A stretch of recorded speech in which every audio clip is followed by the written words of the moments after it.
নমস্কার, আমি মনোরমা দেবনাথ। সুপ্রিয় শিক্ষার্থী, তোমরা কেমন আছো? আশা করি ভালো আছো। আমিও ভালো আছি। আজ আমি ষষ্ঠ শ্রেণীর চতুর্থ অধ্যায়ে একটা চ্যাপ্টার পড়াবো। এই অধ্যায়ে যে চ্যাপ্টারটা পড়াবো তার নাম হচ্ছে বাংলাদেশের অধিক জনসংখ্যা। এই জনসংখ্যা যে অধিক জনসংখ্যার প্রভাব বিস্তারকারী উপাদান সমূহ। আমাদের দেশের আকার আয়তন সবকিছু অনুসারে তোমরা জানো যে জনসংখ্যা অধিক। এই অধিক জনসংখ্যার পিছনে অনেকগুলো কারণ আছে। তার ভিতরে যেগুলো প্রধান সেগুলোই আমরা কিছুটা আলোচনা করব।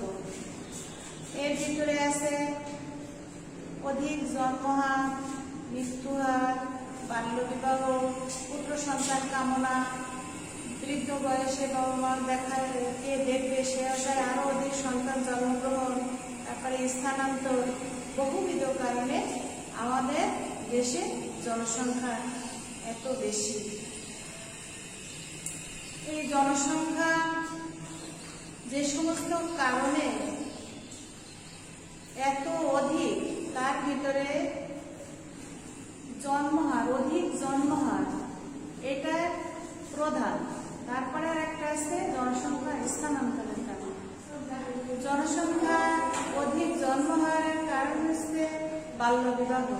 আমাদের দেশে আমরা বহু আইন কানুন অনেক কিছুই চেষ্টা করার পরেও আমরা বাল্যবিবাহ রোধ করতে পারি না। এই বাল্যবিবাহের ফলে একটা অপ্রাপ্ত বয়স্ক 18 বছরের নিচে মেয়ে বেশিরভাগ সময় বিয়ে হয়।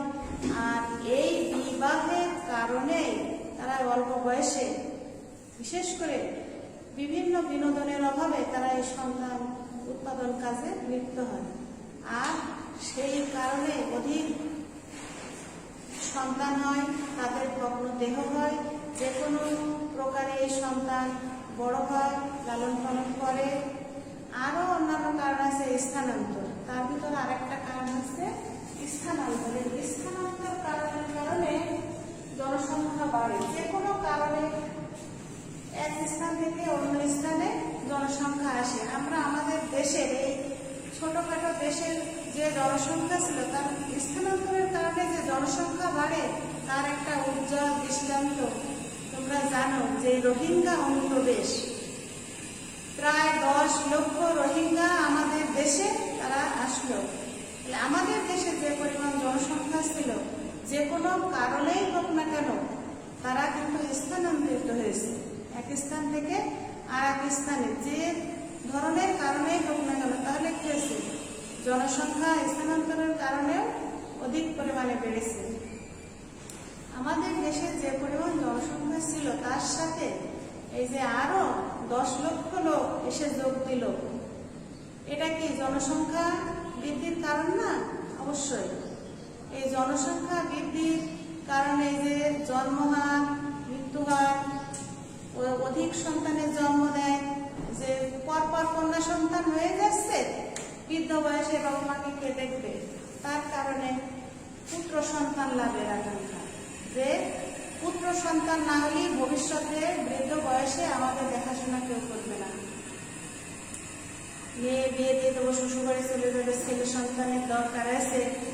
এই সমস্ত কারণে যে অধিক জনসংখ্যা আমাদের দেশে বেড়ে যায়। তা ঠিক আছে শিক্ষার্থী বন্ধুরা, আমরা এই জনসংখ্যার প্রভাব বিস্তারকারী উপাদানের ভিতরে যে সমস্ত আছে তার মধ্যে স্থূল জন্মহার, মৃত্যুহার, স্থানান্তর, বাল্যবিবাহ, কুসংস্কার, ভবিষ্যৎ পরিকল্পনা, বিভিন্ন বিষয় জানলাম। পরবর্তী ক্লাসে আমি এ নিয়ে আরো আলোচনা করব। তোমরা সবাই বাড়ি থাকো, ভালো থাকো, সুস্থ থাকো।